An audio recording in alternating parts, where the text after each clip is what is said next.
nietos, a los bisnietos. Respecto de los hijos, hay variado tratamiento en la norma legal. El artículo 856 establece que los alimentos se otorgan al hijo prácticamente desde que se encuentra en el vientre de la madre. Claro, hay un ser vivo, hay hijo por nacer. Y de acuerdo al artículo 1 del Código Civil, será persona en tanto nazca vivo, ¿no es cierto?, pasible de todos los derechos. Eso es verdad. Pero los alimentos empiezan a acudirse desde el vientre de la madre. Sin embargo, decimos, nace el hijo, ¿hasta qué edad se le concede alimentos? Hasta los 18 años, ciertamente.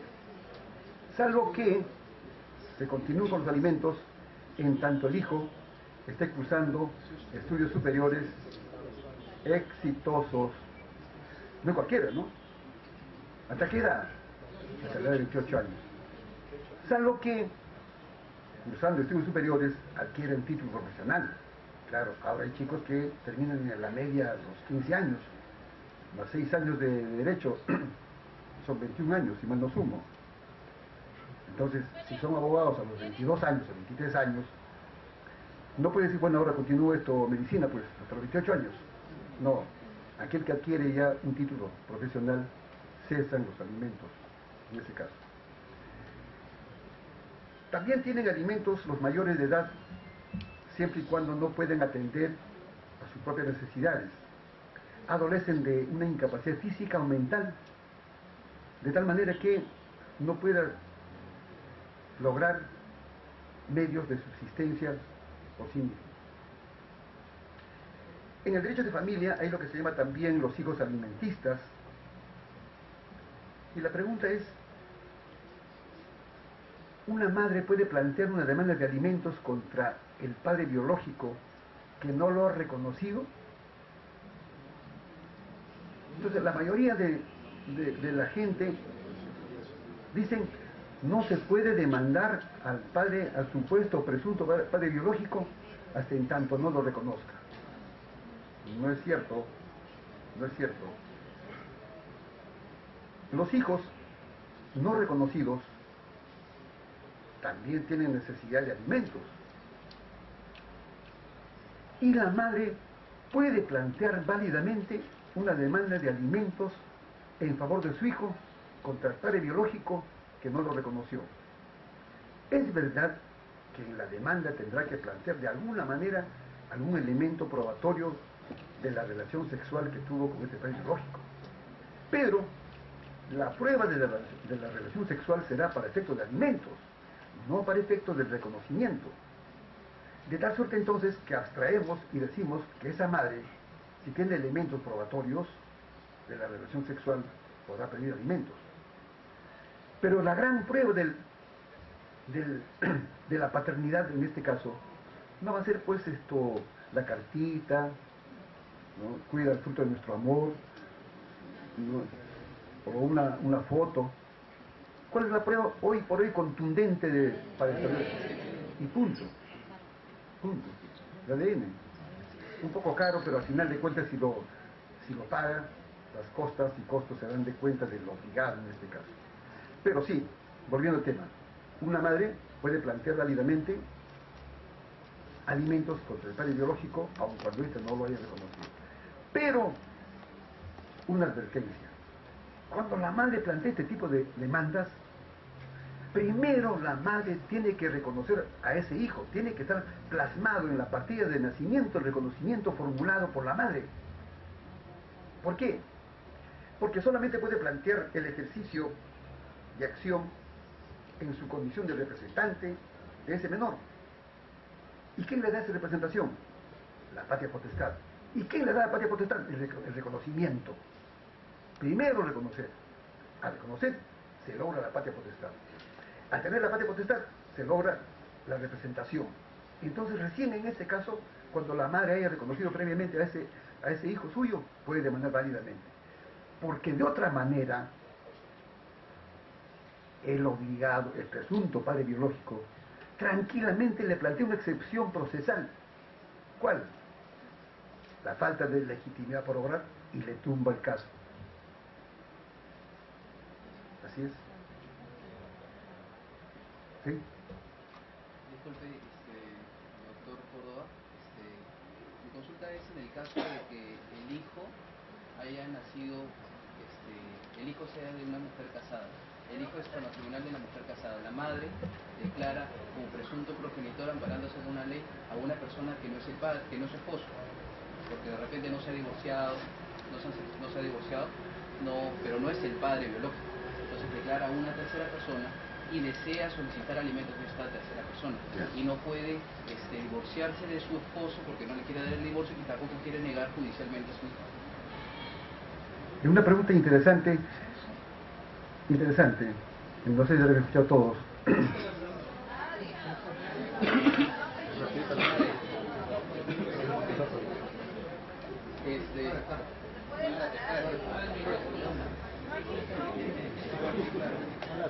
Bueno, en el caso de que el hijo, según nuestra ley peruana, en el caso de que el hijo nace dentro del matrimonio, según el artículo 405, 404 dice que el hijo se presume matrimonial. O sea, sí o sí es hijo de su esposo. Perdón, no son esos artículos, son 361, 361, 362. 3.1. Entonces dice que el hijo es matrimonial. Ahora, en el caso de que la madre dice que no se ha separado, no se ha divorciado, la madre en este caso desea que el hijo sea firmado por su padre biológico, ¿sí? Pero la madre es casada, un esposo de repente que no lo ve hace 10 años. Entonces la madre se ampara en una ley 28720 y declara como presunto progenitor a tal persona, ¿sí? Pero resulta que para que lo pueda firmar esta persona, este tercero, sin el padre biológico, el esposo tiene que negarlo judicialmente a este menor. Hay un vacío legal, porque en el caso que el esposo desea negarlo judicialmente, en realidad no puede firmarlo el padre biológico. Entonces no puede haber filiación. La madre declara como presunto progenitor a este tercero, quiere solicitarle alimentos a este tercero y no va a poder, se va a sentir impedida. Entonces, en muchos casos, declara como solicita alimentos a quién, a su esposo, quien no le quiere de repente hacer la negación judicial.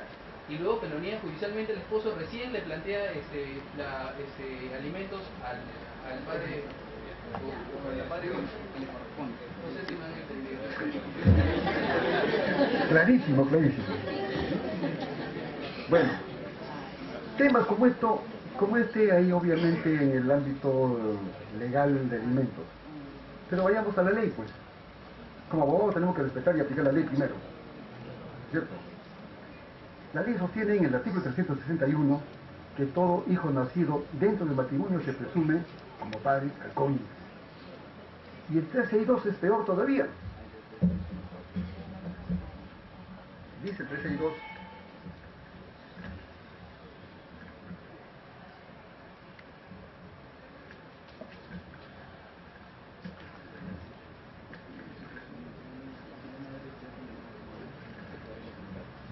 dice,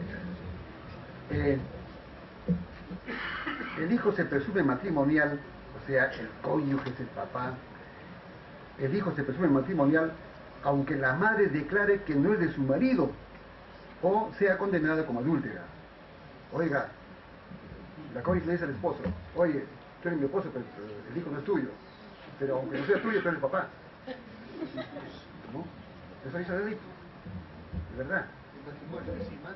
Perdón. El matrimonio, señor. Estamos hablando de matrimonio. Cónyuge. ¿No es cierto?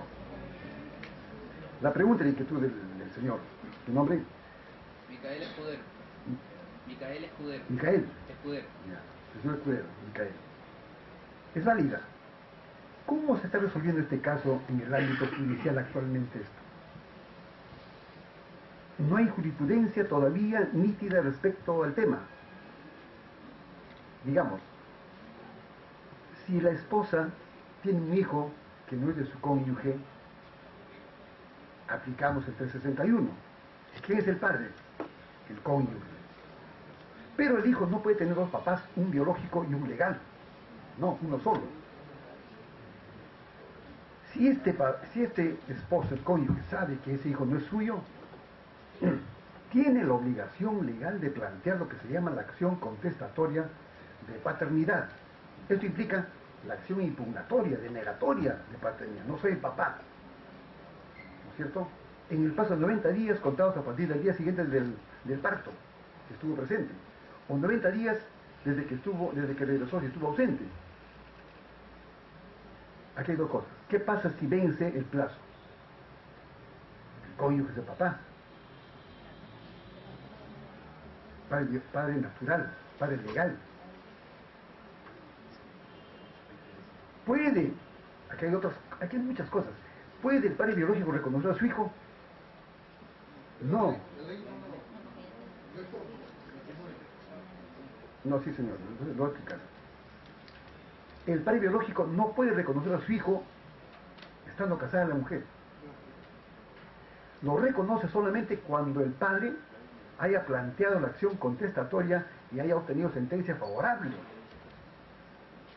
Incluso, el padre biológico puede negarse a reconocer y la madre podrá plantear contra el padre biológico la demanda de filiación extramatrimonial, ciertamente, solo si el cónyuge haya planteado también la demanda contestatoria de paternidad.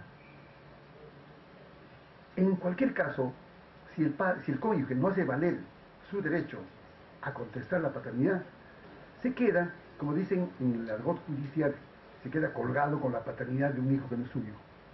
¿Por qué? El hijo debe tener un padre. Y consecuentemente, los alimentos tendrán que pagarse al padre. Él dirá, todos dirán, ¿por qué tengo yo la obligación de alimentar a un hijo que no es mío? Porque no hiciste valer tu derecho oportunamente. Claro. Como sucede en la prescripción. ¿Cuántos derechos que decimos me corresponde? Sí tengo derechos. Pero el tiempo ha vencido y ya no puede reclamar, prescribió 2001. Y sucede con muchos derechos. Y hasta derechos fundamentales. Ciertamente.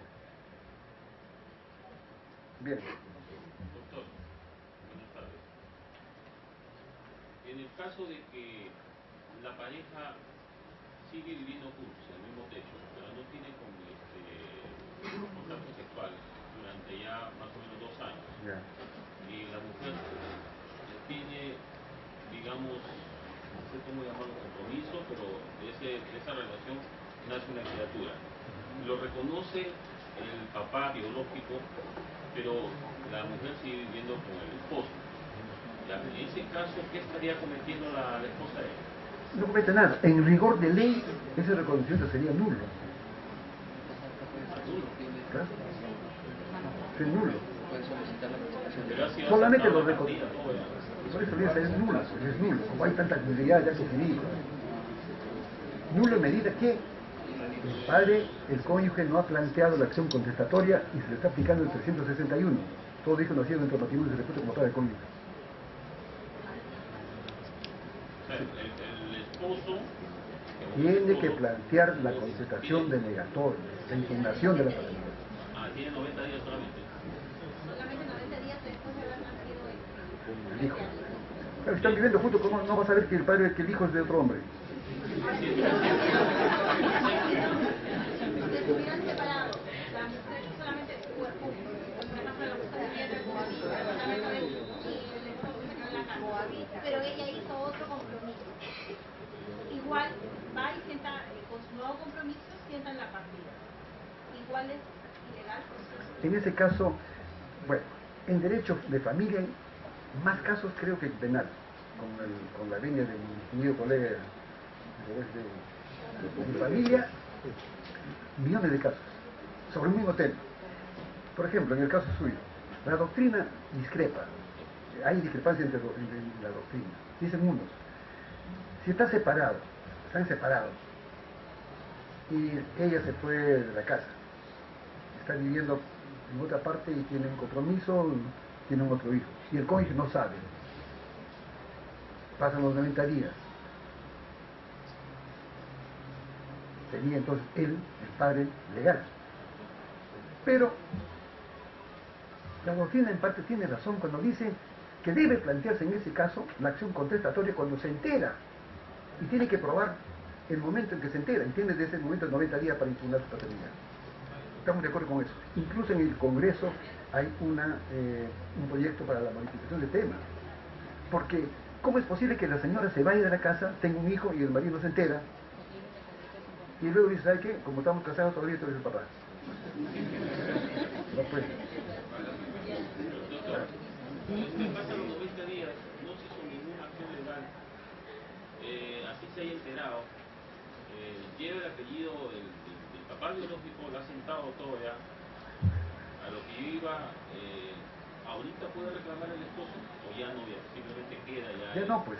¿Por qué razón debe utilizarse el plazo de 90 días? Para efectos sucesorios que tienen implicancia patrimonial. ¿Qué pasa si el padre tiene bienes, el cónyuge, y el padre biológico no?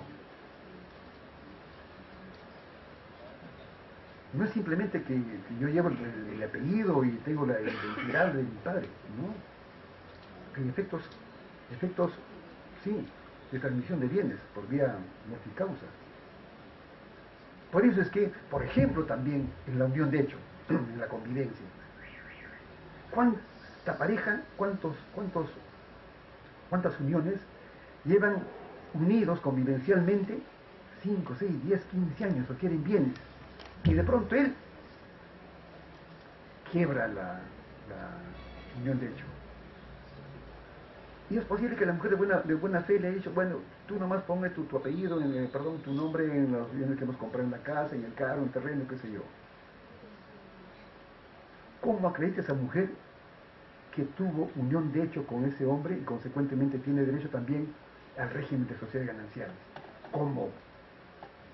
Por eso es que se recomienda desde las aulas universitarias que en caso de unión de hecho, inmediatamente cumplidos los 2 años, se logre extrajudicialmente o judicialmente el reconocimiento y declaración de la unión de hecho. Y ese documento que se logra por resolución judicial o notarial es el título que le otorga a la pareja de unión de hecho de convivientes. Idéntico a la partida de matrimonio. Con la partida de matrimonio se logran, se exigen derechos. Pero en la convivencia, la unión de hecho, ¿con qué reclama?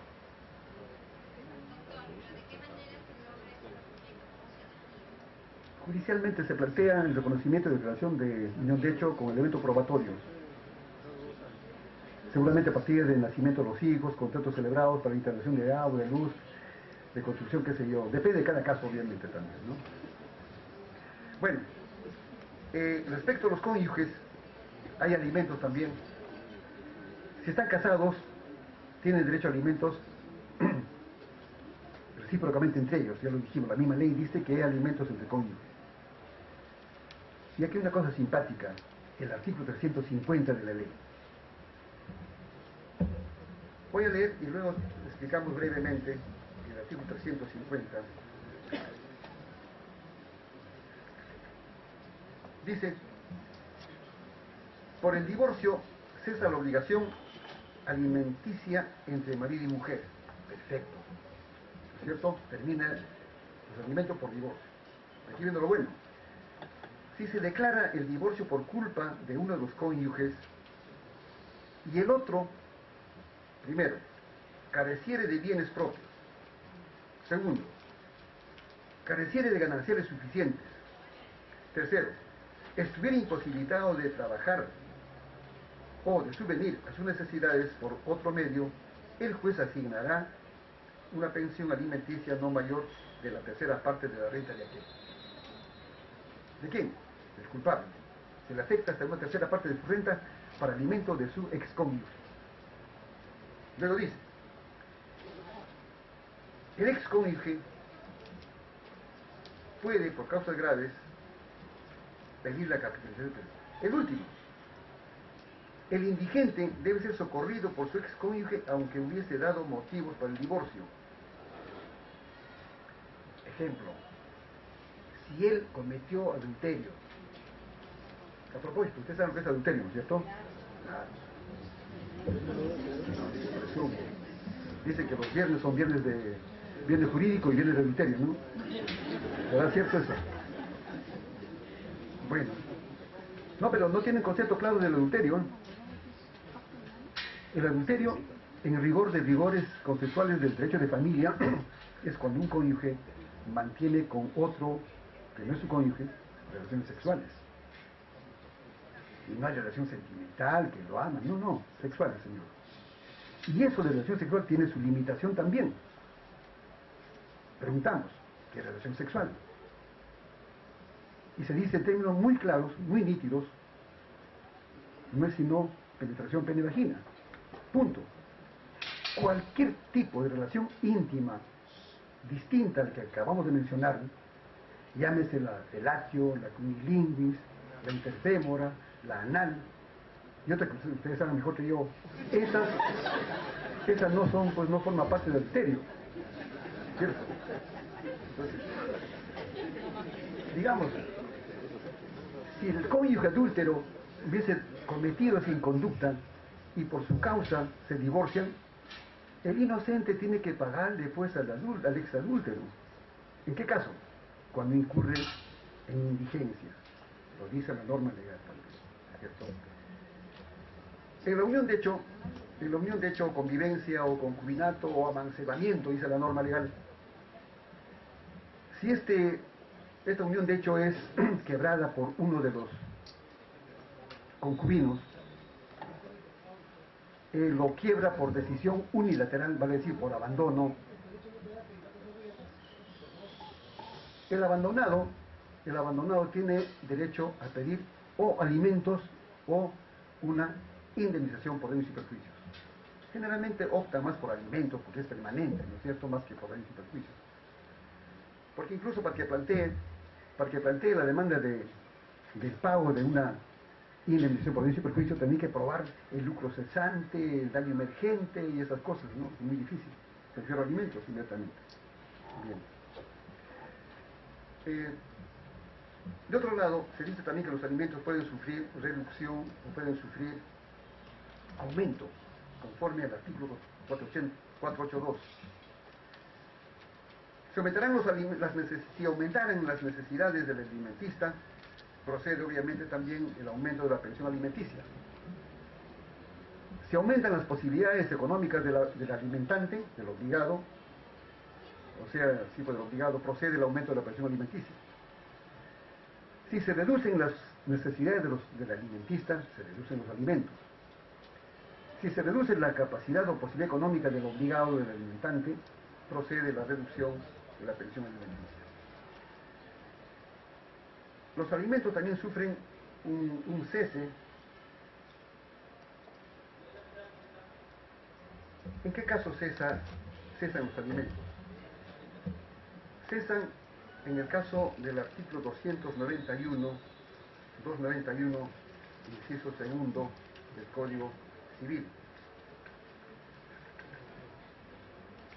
Me voy a permitir leer, por favor.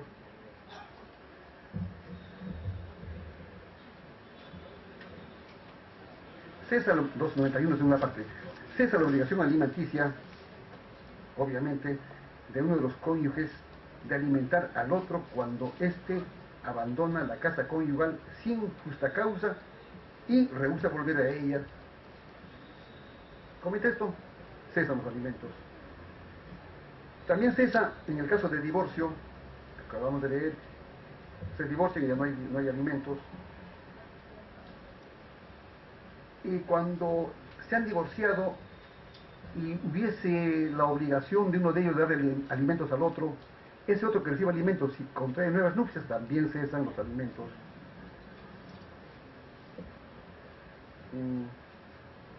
Ceses. Y luego también se dice que respecto a alimentos hay lo que se llama la exoneración de la obligación alimentaria. ¿Qué es la exoneración de la obligación alimentaria? No es sino la suspensión temporal o definitiva de la obligación alimentaria a petición del obligado. El obligado puede pedir que se exoneren los alimentos. ¿En qué casos?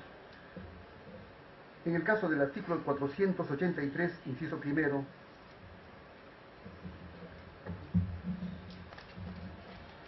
primera parte, 483,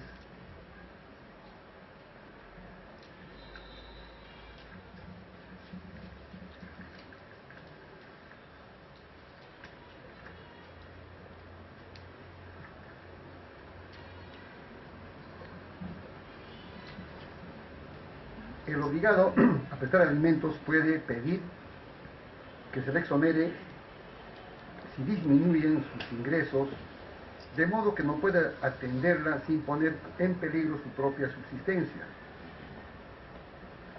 También se exonera cuando cesa el estado de necesidad de los alimentistas. Dice, puede pedir si ha desaparecido en el alimentista el estado de necesidad. ¿Listo? ¿Y cuándo se extingue la obligación alimentaria? Se extingue ciertamente en dos casos, cuando muere el alimentista o cuando muere el obligado. Y finalmente digamos que para efectos de pedir judicialmente alimentos se plantea una demanda en la vía procedimental sumarísima, ¿no?, conforme a los artículos 546 y 560 al 572 del Código Procesal Civil.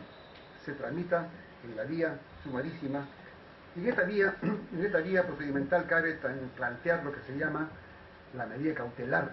¿Qué es eso? Pedir lo que se llama una asignación provisional, ¿no?, los alimentos temporales, hasta cuando el juez dicta una sentencia definitiva. También cabe la hipoteca. ¿Cómo es que cabe la hipoteca? La norma dice que no cabe contratos entre cónyuges. La hipoteca es un contrato, y sin embargo, ¿cómo es que cabe la hipoteca entonces en los alimentos? Lo plantea en forma excepcional el 572, cuando el juez dicta sentencias sobre alimentos y hay peligro de que el obligado no cumpla con la prestación. En este caso, le plantea que constituye una hipoteca para asegurar o garantizar el cumplimiento de su obligación. Y luego, en caso de incumplimiento de la obligación alimentaria, se puede plantear una acción penal, ¿no?, que omite una obligación alimentaria, comete delito.